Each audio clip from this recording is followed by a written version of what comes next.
అదే ప్లాట్ ఒక new age film చూసావు కదా? చూసా, బాగుంది. Starring Vikas Muppala and Gayatri Gupta, main characters of the film. చాలా బాగా, అంటే లైక్ నాకు బాగా నచ్చింది సినిమా. డెబ్యూ డైరెక్టర్ అయ్యింది ఆయన. ఒక రిస్క్, ఎందుకంటే నాన్ లీనియర్ కదా, not a straight forward film. మనం అర్థం చేసుకోవాలి. హాలీవుడ్ లో పల్ప్ ఫిక్షన్ అనే సినిమా ఉంటుంది, క్వింటన్ టొరంటో డైరెక్టర్. ఆయన స్టార్ట్ చేశారు ఈ ట్రెండ్ ని, నాన్ లీనియర్. బట్ ఎక్సలెంట్, నాకు బాగా నచ్చింది.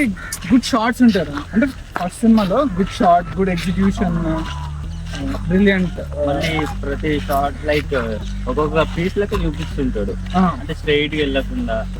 అది ఆ పీసెస్ కటింగ్ లాగా చూపిస్తాడు. మళ్ళీ పీసెస్ ఎందుకు కట్ చేస్తున్నామని లాస్ట్ లో రివీల్ చేస్తాడు. అదే నాన్ లీనియర్ స్టోరీ అని చెప్తున్నారు, కానీ పల్ప్ ఫిక్షన్ ఏముండదు అలా.